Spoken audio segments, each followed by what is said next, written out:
Hello, and welcome to the Hive Mind podcast, where the collective wisdom of the travel industry helps you match travelers with the right destinations and the right hotels. I'm your host, Whitney Schindler, founder and CEO of The Hive, a platform designed to give travel advisors organized, actionable insights they can put to work right away. Each week, I sit down for focused, real-world conversations with travel advisors, hoteliers, and supplier partners who know these places inside and out. We break down how each hotel is best suited to a specific client profile, take quick deep dives into destinations, and share pro tips to help you make the most of the Hive. And here's the best part. You don't need to take notes while you listen. Go about your day, tune in, and know that every insight from these conversations is already captured and organized inside the Hive, so it's there when you actually need it. And if you aren't on the Hive yet, you can get resources from this and other episodes when you join our newsletter at thehive.travel/podcast. Today, we have a new episode of The Essentials, a deep dive all about helping you not just understand a destination, but feel it, the energy, the vibe, and the nuance that make it unique. Trusted destination partners share key details that matter most and help paint an overall picture that will inspire you as you present the destination to clients. When you bring a destination to life with confidence and clarity, you build trust, you spark excitement, and you make it that much easier for your clients to say yes. Joining us today to talk about Liguria in Northwest Italy is Ashley Emala, owner of Arco Destinations. Let's dive in. Welcome to the podcast. Thank you. It's so good to see you. I know, it's been a while. So this summer, I saw fabulous, I think it was this summer, or maybe it was the spring, you tell me, I saw fabulous photos of you in Italy on a beach in a place that I'd never heard of before. Yes. It was Where were you? July, and we were in the far western side of the region of Liguria. We made 2 stops, and it was delightful. So I'm going to pull up a map now so that you can kind of give us like the 30 seconds introduction to where on earth this is, because so here's Liguria. So it's this kind of, if I zoom out and we see Italy, we can kind of get our bearings here. You see all those little purple dots? I was in Bologna recently, adding all the pins. So here's Liguria, and it kind of wraps around like this upper corner of Italy. So I've been to Cinque Terre. So when I think of this region, that's like what comes immediately to mind. So this is Cinque Terre, this is Genoa, and then this is the area all the way to the west, almost to Monaco and Nice, which is where you were. Right. So Cinque Terre is further to the east. The south is like over here. Yeah, it's like kind of over there. And then if you go all the way around the coastline of the Ligurian Sea over to this side, there's San Remo, and a little bit east of San Remo towards Genoa is the town of Alassio. Okay. So this is where I saw you on the beach. Yes. Okay. Yeah. So first question is why here? How did you even get here? Because I don't know if I'm just completely out of the loop, but I've heard of the region, but this isn't the part of the region that I've heard about. I've never seen travelers there. I've never seen travel advisors there. So a little bit of additional context. You are an Italy expert. So it is true. You sell like 90% or more Italy every time you're on a trip, and I open Instagram, you're in Italy. So it doesn't surprise me that you're going to places in Italy that I didn't necessarily know about. And also, how did you get here? Like, how did this itinerary and this plan come about for you? So yes, I do specialize in Italy, but I'm always looking to go to new places in Italy that I've never personally been before. So the region of Liguria was not new to us. My husband's family actually comes from the mountains above Genoa. Cool. They aren't like, it's an extended family that they don't really have contact with anymore, but he had just say family. Let us believe that it's like his, cousin or something. Yeah, well, so he has roots there. And this summer we were trying to decide where to go for our family vacation. We have 2 daughters that are a teen and a preteen, and we're just in a season where they do not want to do the tourist stuff. They just don't want to do museums. They don't want to go in churches. They don't want to walk around cities and in the hot summer, sun and get sweaty. Messes up their hair and makeup. And so We're looking for a new place to us to go where we could really just have a nice, relaxing week with our kids, where everyone was doing things that made them happy, which for us is principally just like relaxing and being on the beach and in the sun and being out on the water and being in Italy. And so we flew into Nice actually because Oh, we are okay, based perfect. in the New York City area, and there is an airline, a French airline called La Compagnie that flies Hmm. directly to Nice, and it is really only a very short drive from Nice across the border into the How far is the drive? It should take about 45 minutes to an hour. It took longer because there was traffic. But I think overall we were in the car maybe like an hour and 45 minutes. And you go around Monaco, not through You go Monaco. above, yeah, the highway goes up and above Monaco, but you could Okay. certainly stop in Monaco and spend a night or If two, you wanted to. yeah, for sure. It's not And then crossing the border into Italy is not, it's not a big deal. it's a non-event because they're all EU. It's all Shenzhen. Yeah. So no Okay. stopping, And no then, checks, nothing. so like you said, an hour and 45 from the Nice airport to your hotel, not to the border, to your To our hotel hotel in in Italy. San Remo. Yeah. So we stopped in San Remo Okay. first. Yeah. Amazing. So if this wasn't the start of your Italy trip, or if this wasn't like the first destination you were visiting, would you come in like through Milan? Well, we left out of Or Milan. So yes. okay. We left. We took the train from San Remo to the next stop, this town called Alassio. And then from Alassio, we took the train to Milan and we flew out of Milan. So the whole Okay. coastline is really well connected by trains here. That's not always the Okay. case on some Italian coast areas, like the Amalfi Coast, for example. But here Yes. it's all very well connected. Easy to do that by train. If you prefer a car, also easy. There's a highway that runs all along the coast as well. So it's transportation wise, it's like pretty easy to get around regardless of your preferred method.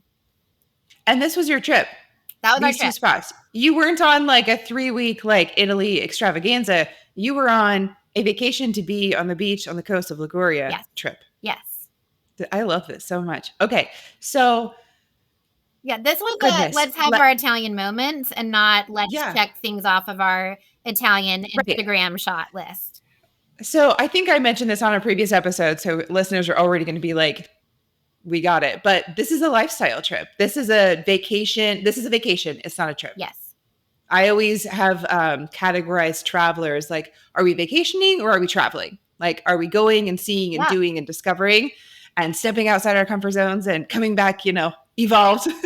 Or are we vacationing? And both are great. And it's not, one client is not always the same on every trip, but it's understanding what's the purpose of this trip? Like, what are we going for? Right. And this was to relax and to vacation. Yeah. And sometimes you can combine the two on one trip. You spend part of it doing some touring, the other part doing some vacationing. But yeah, this was a purposeful decision to not push our kids' buttons and just relax as a family in our favorite country and somewhere that was new to us. And everyone really loved it.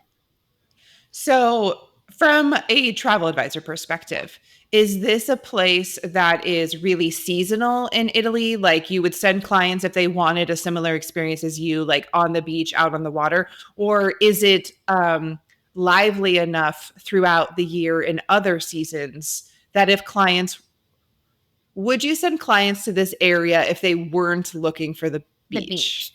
Yeah. The answer is yes and no. Certain places, yes. Certain places, no. San Remo, for sure, I would send them spring, summer, fall. Alassio to me felt a little bit more like a beach-focused town, but the entire coastline has so much to do in the shoulder seasons that, even if you're not going there to go to the beach, you could spend a trip exploring the entire region and doing things that are not focused on the months of June, July, and August. Perfect. As an agency leader, you know how much time gets wasted when every advisor is reinventing the wheel. The Hive changes that. It's your agency's expertise vault, capturing hotel notes, destination insights, and advisor experiences once and making them accessible to your entire team. That means less duplication of effort, more consistency for clients, and more time for you to focus on leading your business instead of answering the same questions over and over. Check out thehive.travel to see how it can support your team. So let's dive into activities and experiences, because I think that this is where this is naturally going anyway. Yeah. So as a travel advisor, like from a professional perspective, I'm usually trying to understand what are the most common, I don't love the word standard because it's very boring, but like the why. Like the first question clients always ask is like, yeah, like let's talk about Liguria. That sounds interesting. Why do people go there? Like, what's the main draw or the main attraction to this area? All the way up to like, what are some of the unique experiences? And then, are there exclusive experiences in this region? There might not be, but like, help me. Like, let's dive into like Yes. the whole What spectrum of activities and experiences. What do you look forward to doing and seeing and experiencing in this area? So I think, Italy is different from top to toe, right? Like in the sense of like the regions all have something very specific to offer that's very different from the other ones, particularly when it comes to their food and their wine. I always kind of think of like food and wine, food experiences in Italy, sort of like a sofrito, which is like the mix of like celery, carrots, and onion that you like cut up really fine to like start recipes. Like for me, like wine, olive oil, and food are like the sofrito of, I don't know, like travel advisor food tourism. And this Liguria is no different. Like they have olive oil experiences. They have their own kind of olives that only grow in this region. They also produce wine, even though they aren't as well known for it. They have their own varieties that come from the region itself. And obviously, like food in Liguria, like it's the home of pesto, it's the home of focaccia. Like those aren't things that you're making in other regions, but they are. It's the home of pesto and focaccia. Yeah. Say no more. Right? I did not know that. But you don't have pesto and focaccia making classes in Rome, for example. Like that's not something you're going to make there. Actually, the coolest pesto experience I've seen is in Cinque Terre. Because that's so that makes sense. Yeah. I didn't even connect the dots while I was there. I just thought like, oh, pesto's fun and easy. I didn't understand that that's the region where pesto came from. Yeah. Yeah. And we think of pesto as basil and pine nuts, and then it evolves into lots of other ingredients. Is that the original Italian pesto, or is it basil? Not even? Yeah, it is. Okay. Yeah. I was wondering, like, if we say it originated there, if that's really how it originated, is basil. Yeah, I mean, there are other ways to make pesto with other things, but like the basil one is the principal one for sure. Okay. So like, that's incredible. For food and wine, those are the things you could do there, and I feel like when people think about Italy, like food comes to mind absolutely first, along with olive oil and wine. So those are, I think, while yes, you can do food and wine experiences across the entire country, like these are specific things to just this region that you really don't find in classes and opportunities in other places. Mm-hmm. Right. So, and then of course, Liguria is completely has its coastline is along the sea, like much of Italy. So there's lots of things to do on the water, even though it's not summer. Sometimes in the spring and the fall, the weather is just as lovely. Sure. And if you aren't constrained by your children's school schedules, like I still currently am, going to these regions that are on the water right before the height of the summer starts and right after it's over is like delightful.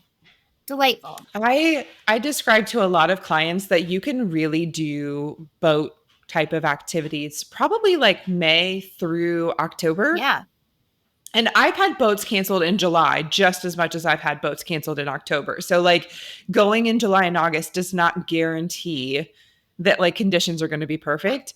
But all that I just like the small caveat that I get is like, if you want to go out on a boat and just enjoy like a beautiful, sunny, nice day, you can do that for like May to October pretty much.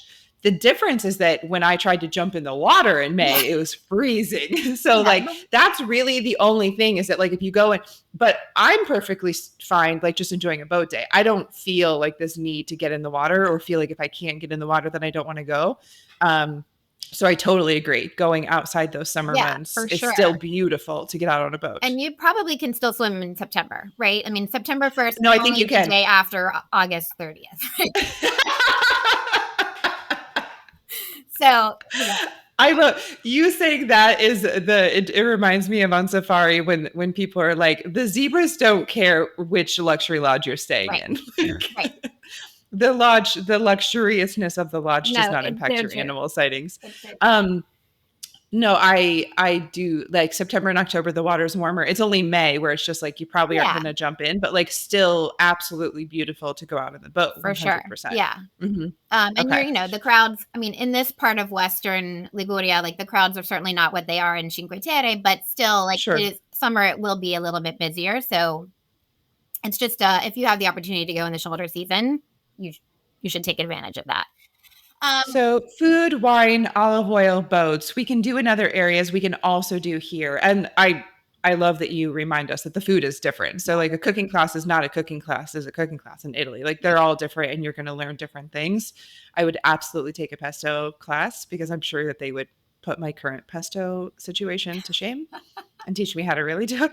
it just tastes better when you're using like Italian The ingredients mortar and in pestle. Italy, right? Like their Yes, basil yes. just smells better, it tastes better. Like I can't explain it, but it does. It just does. Without a doubt. Yeah. What else? Are there any types of experiences that are unique or kind of special to this region that like if you really want to do this or do it well or do it properly, like you need to go here, you're not going to find anything similar elsewhere? Nothing really comes to mind that's like you can only do this in Liguria. Okay. But certainly here too, like because of the way this region is, like a lot of the towns are on the water, but there are also these medieval towns that are up in the hills that you have to have a car to reach that because they are so remote, like they really Mhm, retained this sense of like the way they were hundreds of years ago. They're like so special to visit that, you don't always find that in the rest of Italy. mhm.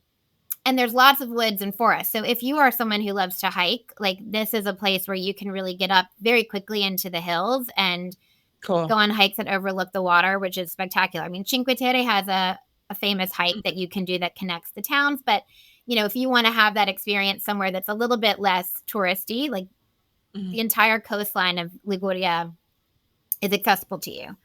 Uh, Amazing. yeah.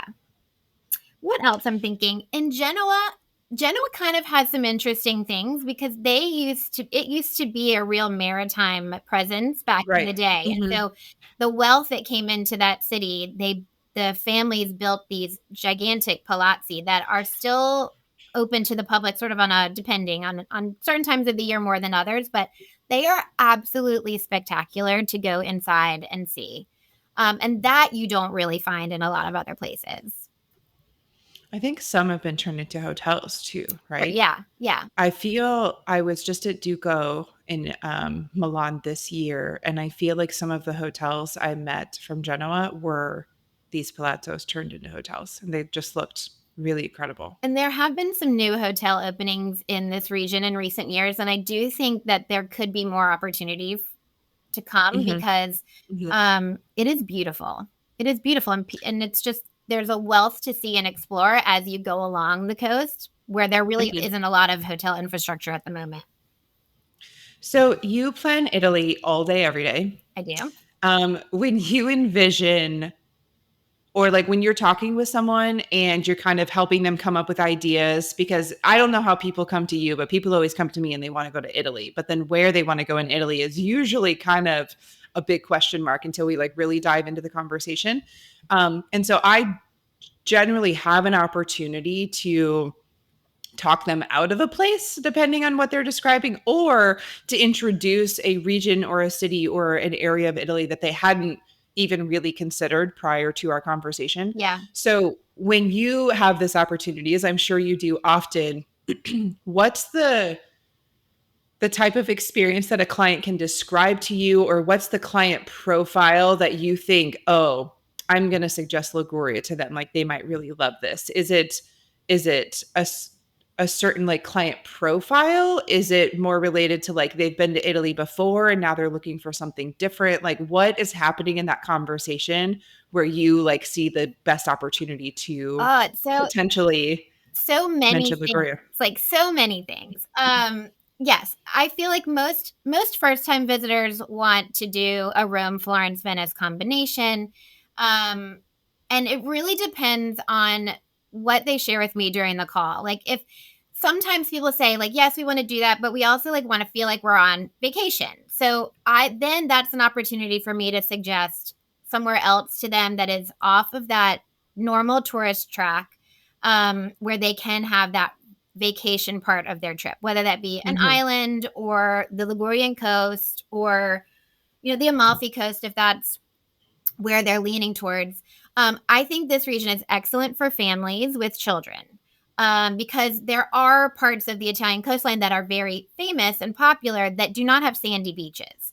And for kids and their little Mm-hmm. tiny feet, that is not a good match. Plus, Mm-hmm. how are they gonna entertain themselves all day on the beach if they can't Right. play in the sand? We need the sand, If folks. they can't walk into the water and get their feet wet on their own, and they have to, like, Uh-huh. jump off a rock into, like, deep water, so Yeah. not everywhere is, like, the most family friendly from a water entry perspective, and so, Mm-hmm. who are they traveling with? Like, how many are you? If you need a villa, this is probably not the place, um, but it I think it suits all different kinds of travelers. Like, San Remo actually has a casino, um, so if you are someone who is like, we really like to gamble, you don't find that a lot in Italy. Uh-uh.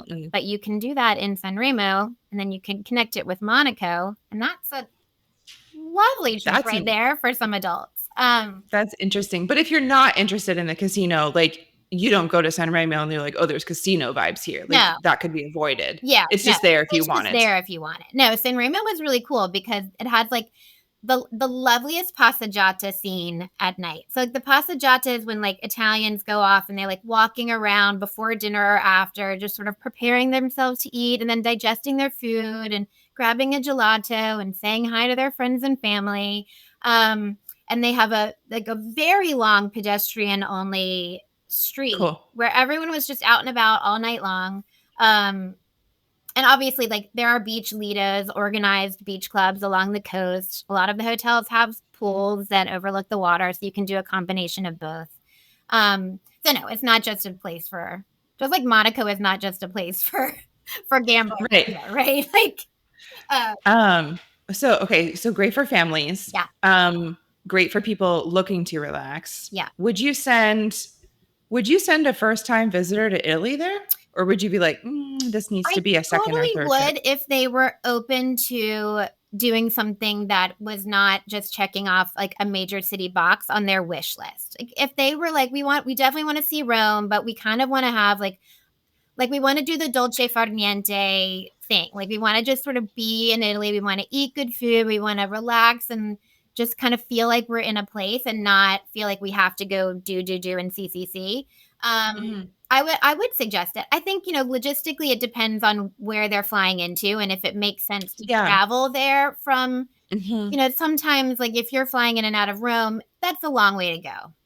Yeah. To just add it on to a Rome trip. But But I am sitting here thinking of like logistics, like how if you start in this area, like if people want to start with the relaxation, flying into Nice sounds like it makes a lot of sense, like you did. But let's say that we want to end here. You could fly out of Nice, but how are you getting over to this area if they are in the typical Rome, Florence, Venice? Like this feels, is it easy to get over there, or would you not like add it like I Venice to mean, I Liguria? would I would add it for sure. Like remember that Liguria touches Tuscany. So if you are doing Rome and Florence and then you decide you don't want to do Venice because you're flying out of Milan or you're flying back out of Rome, but you do want to have some vacation time in your Mhm. more touristy trip, connecting from Florence to Genoa and then and then taking the regional train along the coast to one of these towns is not difficult. Is there a high-speed train Florence to Genoa? Uh Is that what, or would you drive? Potentially, certainly Florence to Milan and then Milan down to Genoa. I don't know if Florence and Genoa connect with a Freccia train or not.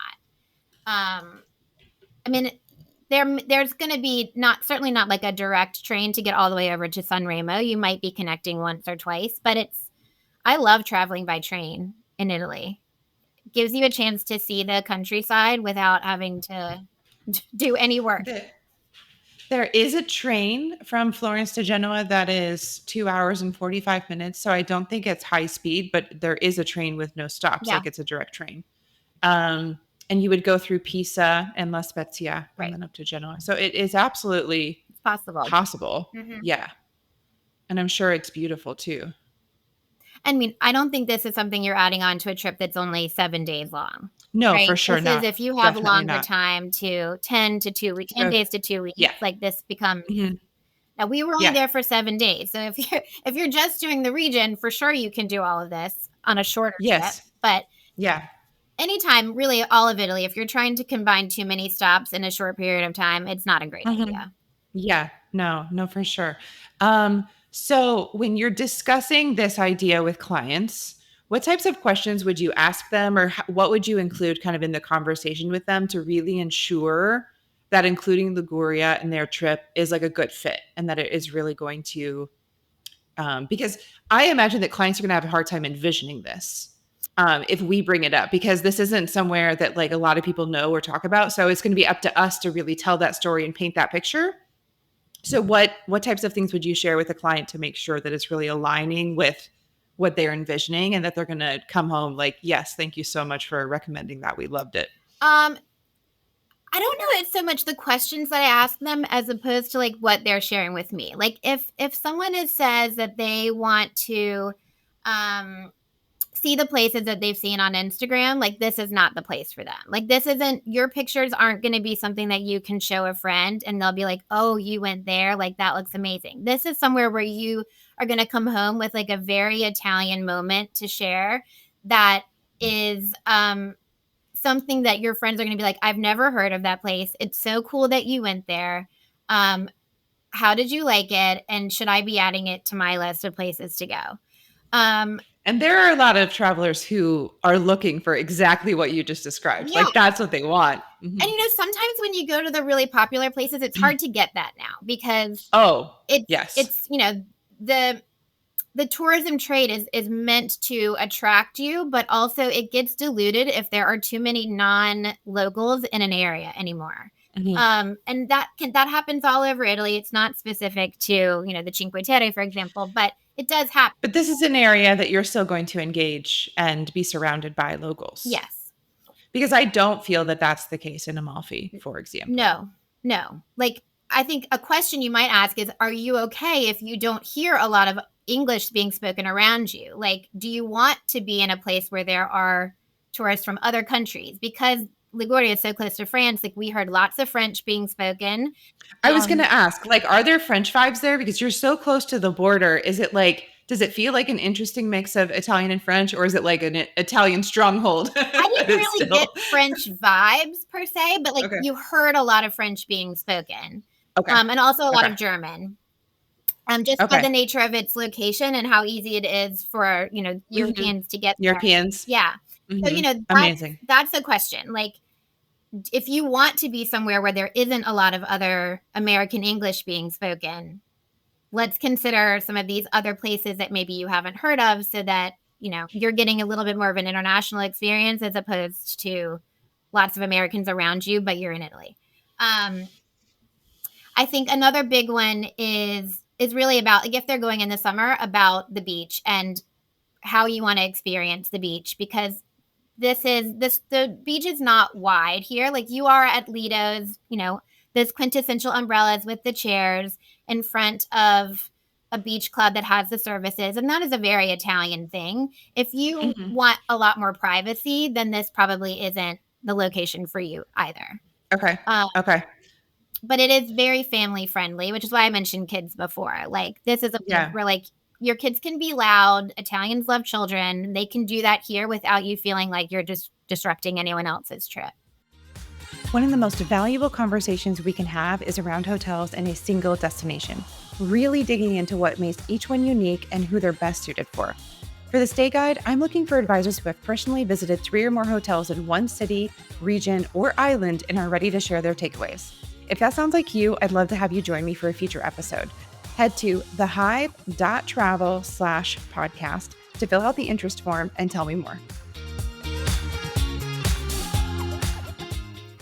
So tell me about the hotels in this region, because as a travel professional, I often discover new regions because there's a cool hotel there. Like I'll find the hotel first.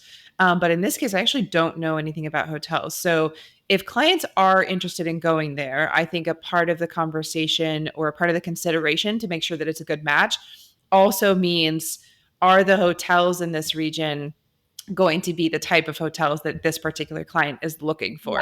Yeah. So are there high-end luxury five-star options? Are they more kind of four-star, kind of very local vibes, not over the top? Like what's the vibe and the aesthetic of the hotel options in this Yeah, area? so the two towns that we were in this summer, there were five-star hotels there. We actually stayed both of them were leading hotels of the world properties. Okay. One a little bit more sort of classic Italian in style, and the other a little bit more beachy and like a modern, eclectic, artsy vibe. But they were both fantastic. We really liked them. San Remo has a few other options as well. One, a brand new hotel that just opened that Cool. sits right in front of the casino and overlooks the water. Cool. So they're starting to be more. As you go around the coast, some of these smaller villages that are really cute, like there are not luxury properties there. And so if you're really wanting to explore these different towns, you're probably basing yourself in somewhere that does have the accommodations you're looking Okay. for, and then Okay. exploring on day trips, going up into the mountains with a transfer or a car, and sort of creating a base in one of these towns. Certainly Genoa has great properties. We all know that Portofino does for sure. But Yes. Cinque Terre actually doesn't have a whole lot of great Mm-mm. options. And so No. that's a place you're really not, you're either doing a smaller B&B kind of thing, um, or you're staying somewhere else and going there.